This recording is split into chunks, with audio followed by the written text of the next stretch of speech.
You guys ready? Yeah. Hey guys, welcome back to BUCH Cast. Today we have a very special guest who's always here, but finally on camera.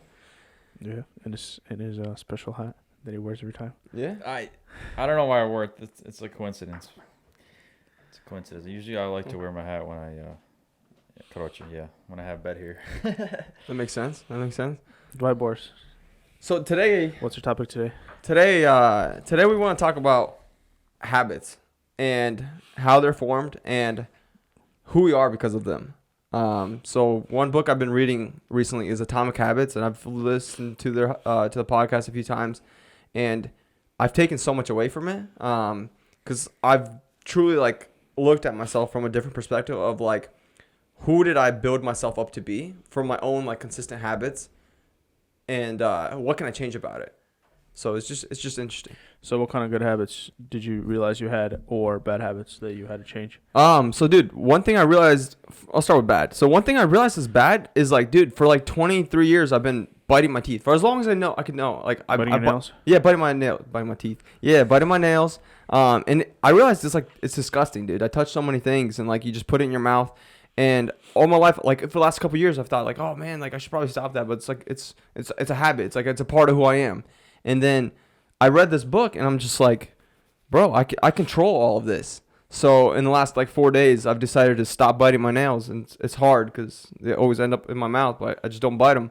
But yeah, it's crazy if you take that kind of logic and apply it to every aspect of your life, of what minor and major changes you can actually implement, and you can change the person you want to become. So it's interesting. Did you have any bad habits that you didn't notice before?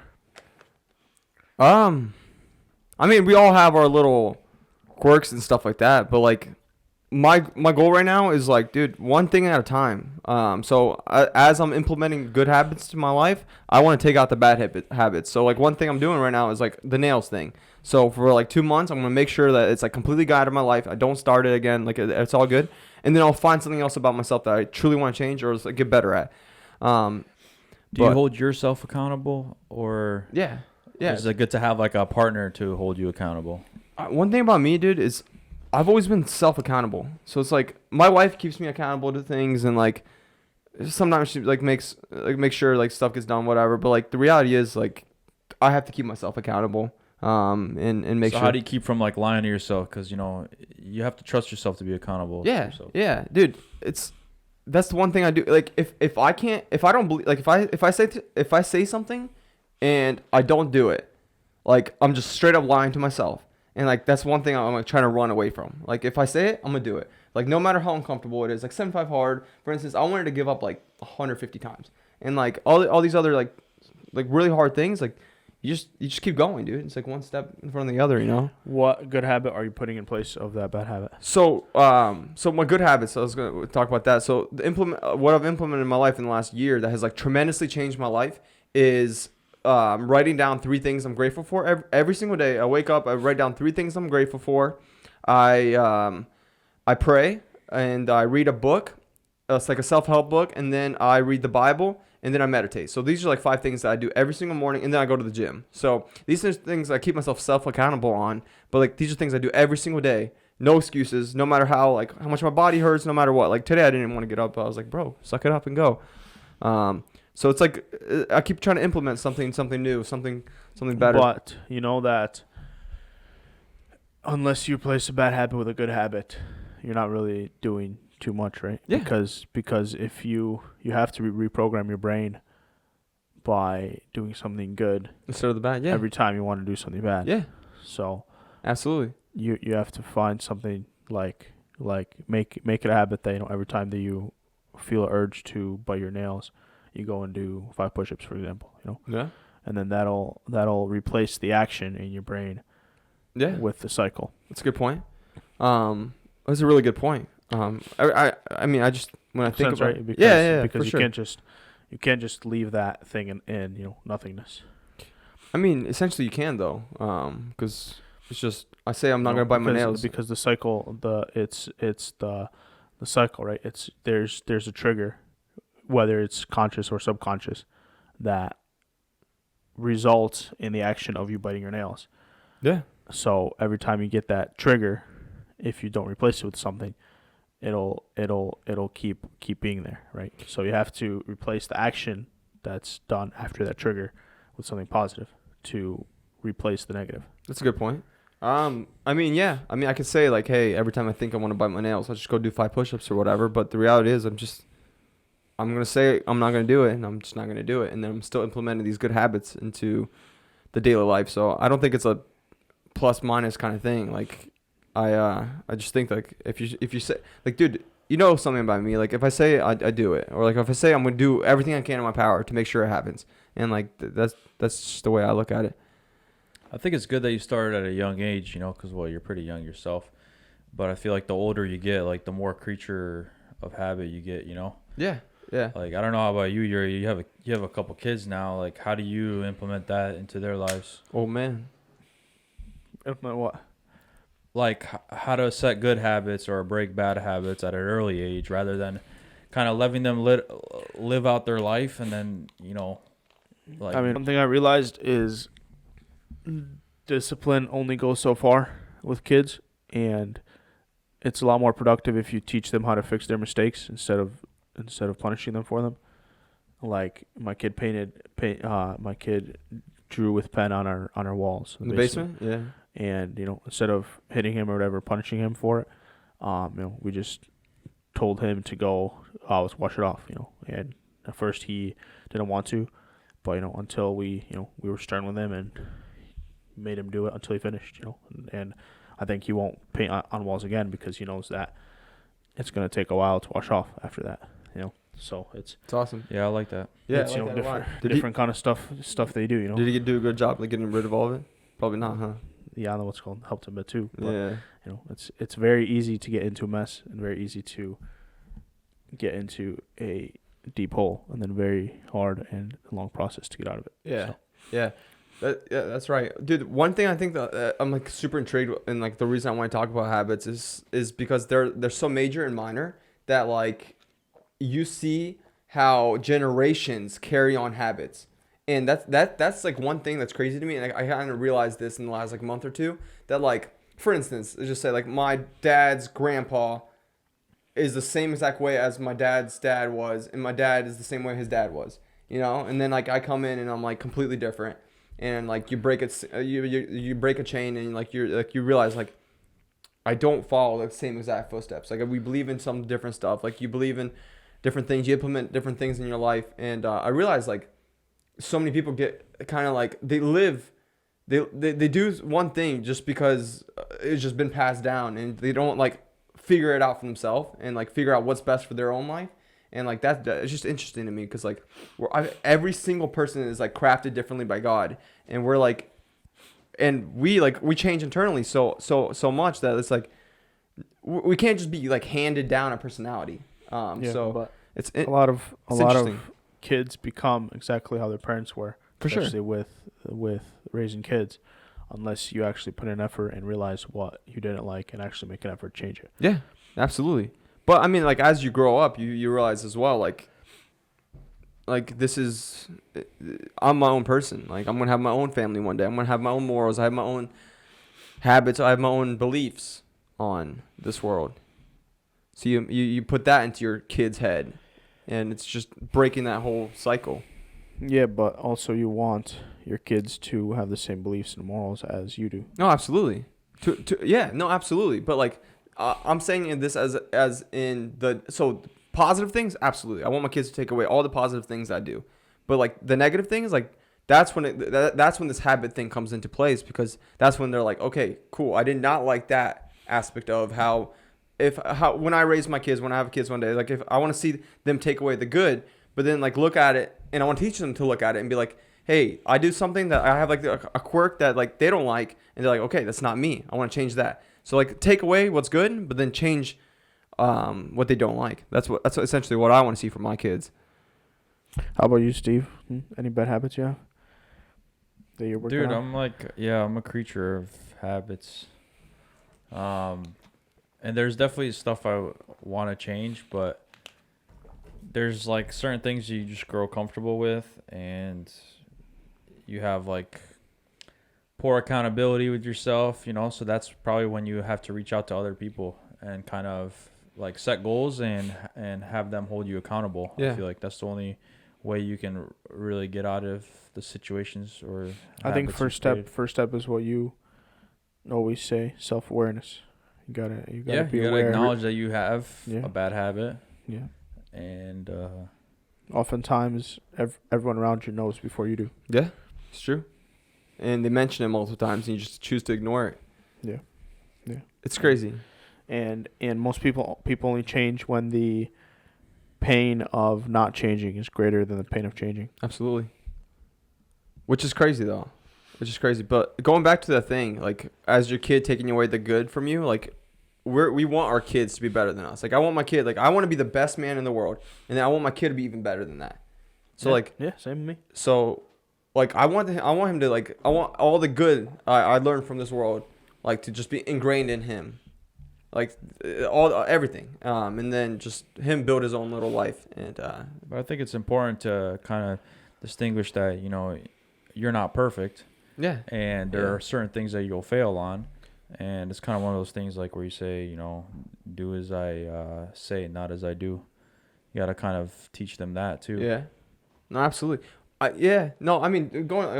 we're talking about the kid thing, I think the one cool thing about, like, one thing, like, I see parents lacking, and a lot of our parents and a lot of just parents, is they aren't comfortable telling, like, the kid the truth about, like, what they've gone through or, like, what their life, they like to, like, sugarcoat it and act like life was, like, very, like, figured out and perfect and stuff like that. And, like, your kids can't correlate with you. So, like, I can't, like, for instance, like, I want my kid to come up to me like, man, Dad, this class is super hard or whatever. Like, I'm stressing out, whatever. And, like, I want to acknowledge, like, yo, I'm not going to give him some story about, like, yo, I walked 20 miles to school in some 5-foot snow. I'm going to be like, yo, kid, like, I get it. It's stressful. Like, what do you need help with? What can I help you with? Like, what can we do to help you out? Rather than, like, kind of just act like, oh, we had it all figured out. Because I feel like that's what a lot of people do. Just. Yeah, I don't know about you guys, but I love my parents to death. And Absolutely. they're, like, the greatest, and they taught me a lot. But some of the things that they taught me was to, like, take the less risky life, like, Yeah. go with the safest option, go to school or get a degree. You should do this and you should do that. And it kind of, like, limited our creativity as kids, and it didn't allow us to, like, explore, like, other options out there. Yeah. And it definitely, like, slowed us down in our, like, ambitions and goals. Like, it literally, like, that was spot on, because it literally craps on our goals. So, like, and when we hear this kind of stuff from our parents and stuff like that, like, take the safe route, do this, like, you have this life that, like, is, like, figured out for you in a sense. Like, they're like, follow this path, go to graduate high school, that's milestone number 1, graduate college, milestone number 2, get that 9-5, because, like, dude, our reality is our parents came from, like, Ukraine and whatever, and, like, yeah, that's all they knew as well, yeah, no, absolutely. So, like, and dude, like, the reality is, like, your parents want the best for you always, but they don't see like what's best for you from, like, an outsider's perspective. Like, I remember, for instance, like, when I was telling my parents, like, yo, I'm dropping out of college, like, I'm graduating high school early, I'm not doing all this. I know from the bottom of my heart this is not the path I'm meant to take. And it kind of, like, blew them away, like, Boris, you need to do this, Boris, you need to do this, Boris, like, you have to follow this path. And it's kind of crazy because, like, it's even scarier when you're like a riskier oriented person to take that path when you don't have, like, that kind of support, in a sense, where you have, like, that planned path for you, and that's the only thing they want out of you. But stuff changes over time. I was talking to my dad yesterday about the same thing, and I think our parents had a lot more difficult bringing in, a lot more difficult childhood than we did, and we should be a lot happier and a lot more optimistic than they were in their day, because they didn't have the luxury of thinking long term and seeing a positive outlook in the future, because they were so busy, and all they were thinking about all day every day is, how do I survive today? How do I feed my kids? How do I go to church and not end up in jail? How do I do this? How do I do that? They all they thought about was how to survive the day, how to survive the winter, how to live day by day, and they didn't see a future. They didn't plan long term at all because Yeah. they didn't know if they'd be around in long term. No, for sure. But we have that luxury, we have that ability. So because of that, we're able to take more risk or sacrifice more short term Yeah. for long term Which gain. that's the thing though. We're grateful for the life that our parents give us, but like the reality is, so our parents went through that communist time, which was a true struggle for them. Excuse me. But like the reality is, those same like principles and the same concept applies to people here. And they're not going through anything like that. So the same people, the same thing applies to America, where the majority of families are also struggling day by day, don't know what's going to happen, and it's not like their lives are in danger, but it's more like I don't know how I'm going to pay this bill, because like the majority of America is paycheck to paycheck. So it's the same exact thing though, in a sense, because just because our parents were born like there and have that different thing. Something positive for me though. Yeah. Um, No, I wanted to talk about like one of the things that I've kind of thought about a lot living in America. People talk about privilege and then they slap race on it and stuff, but like I don't know if you guys can attest to this. Like I haven't experienced that privilege. Our families, when they first came to America, they were really struggling. And they made it work. My mom was going to school at night. We had the and privilege working of work ethic. Huh? We had the privilege of having work ethic. Yeah, exactly.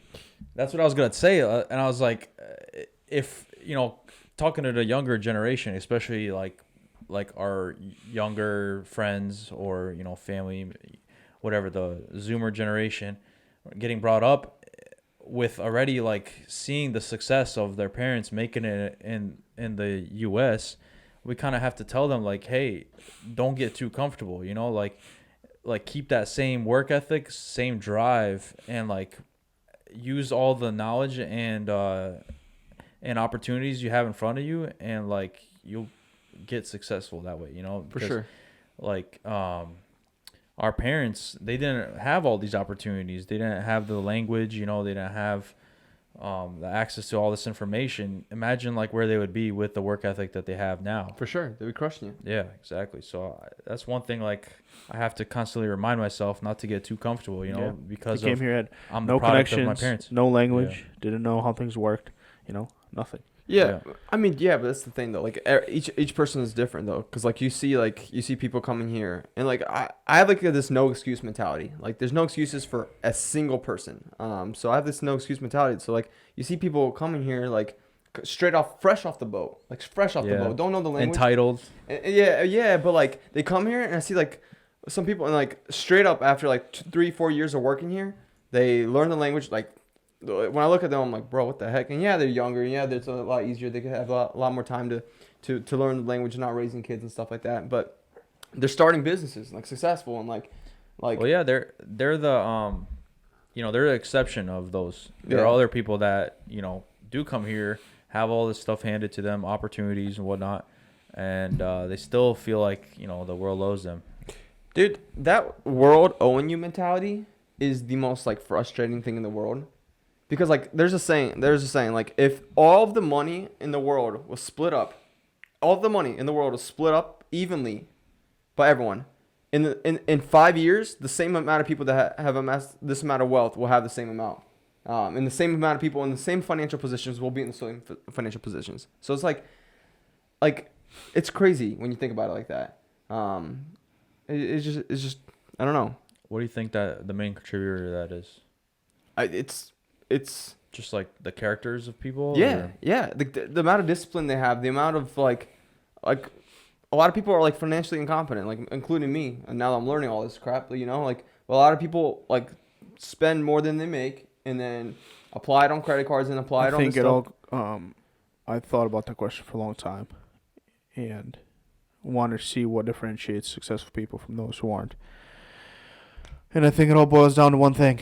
After talking to a very good friend of mine, he said that anytime you sacrifice short-term for long-term gains, and anytime you choose what's better long-term, even if it's not the best option short-term, you win out. So I think anytime a lot of people can't sacrifice short term for long term gain, no matter what it is.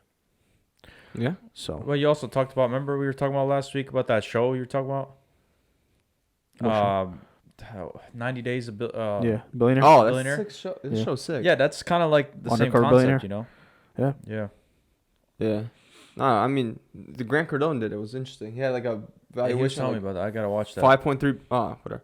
Don't tell him nothing, dude. I You didn't make it. It was no 5 million. Yeah. I think it has a lot to do with the going back to habits. You know, I agree. the habits you set forth from the start. I'm with you Well, on that. Yeah. Like, yeah, I don't know, but like it's interesting to think about. But like habits make us or break us, you know. Like they work both directions. So like if I have a habit of like a drug addiction or whatever, or I have a habit of overspending money or something like that, like it's 1% worse every single day. And at one point, it's gonna get so bad that you're just done for. So now that you read the book, Boris, and you're an expert on habits, Yeah, right. what I'm still would reading it, you bro. what would you recommend the path be for someone who has a bad habit, maybe doesn't even realize that they have a bad habit, and for them to change? So one thing I would do is write down what you do every single day, and then put a minus, a plus, or equal sign next to it. So that's something I've done in my life. So like I look at it, I write down every single thing. Like you wake up, you make the bed, you do this, you do this. Brush your teeth, So brush your teeth. So like shower. things like that. Yeah, absolutely. So like every single one of these things, like analyze your whole life from one piece of paper and look at it and be like, what are the negatives? What are the positives? Like for instance, like if you get a workout in, that's a positive. If you like made your bed, that's an equal. If you woke up, that's an equal. Like if you like these are little things. But then if you like you went and smoked a cigarette, like that's a minus for your health. And then if you went and did this or started like I don't know. Yeah, dude, it's so You true know? because we only have a limited amount of time during the day. You know, you sleep 8 hours and the rest you have to do whatever, right? And there are bad habits even that I have, like browsing the phone, you know, TikTok, dude, It's like addicting. like social media, all this other stuff that kind of steals your time. Yeah. And honestly, There was like, actually a study out recently. Sorry to interrupt. That people that It's delete annoying like that. delete Instagram, yeah, go ahead. people that delete social media Yeah. are more likely to buy a house and buy a house quicker than people that have social media. Really? Dang. Okay. No, dude, I totally believe it, man. That's a weird. I totally believe it. They're legit stealing your time. Yeah. And like if you're not even aware of Netflix like, what too. bad habits you have, I would say start there. Yeah. See what's Well, stealing your time. Yeah, well, that's what I'm saying. Like, break it down of like your whole day on like one piece of paper and like look at it from like that perspective. Like, this side does no good for me. Like this cigarette. does no good for me. I think if people check how much time they spend on their phone, which all phones track now, so it's Yeah. easy to check. Everyone wants You get a weekly will be update. Surprised. Yeah. Daily update too. Yeah, Yeah. yeah.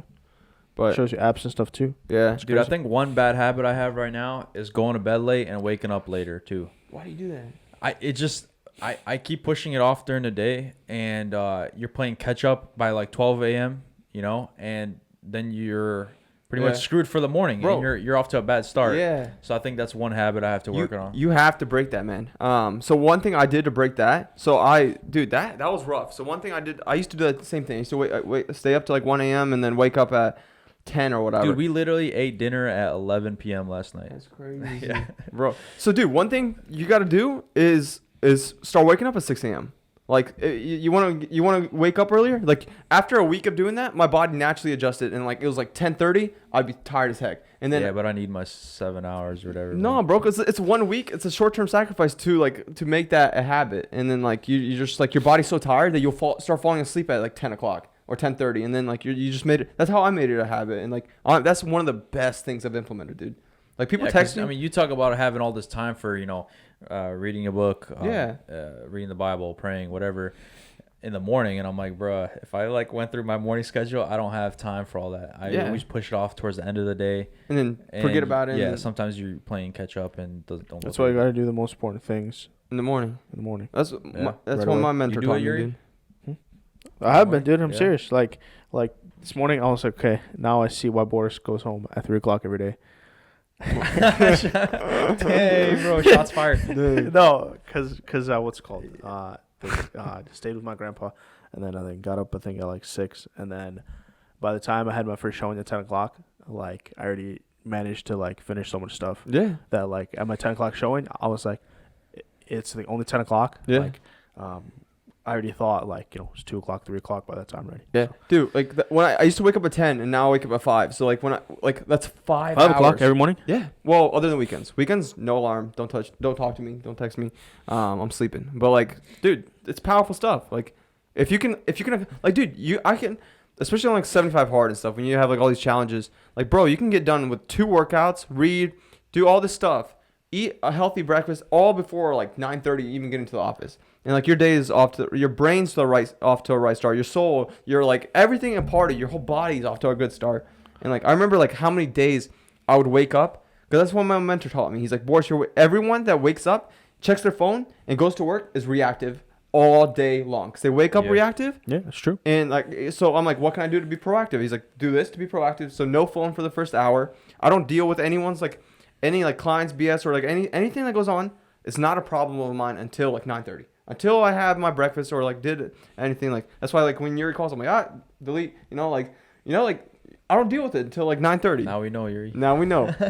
But dude, that's just the reality. That's you time. Like, Yeah. I learned, guys, hack for you that I've actually taught several people already because of Boris. If you call someone and it goes straight to voicemail, Don't do it. Don't say it, man. all you got to do is just call them again. yeah, do not disturb. And it bypasses it. Yep, do not disturb. Yeah, but I maybe didn't know that. maybe we have an order See? to not disturb for a reason there, Yuri.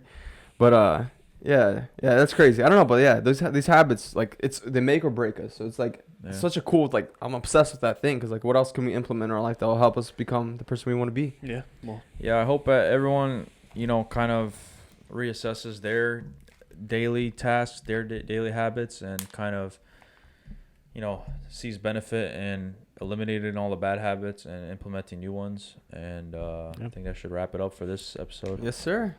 Have a good week, guys. Yeah, see ya. You can take away everything that I ever worked for. I'ma keep on pushing till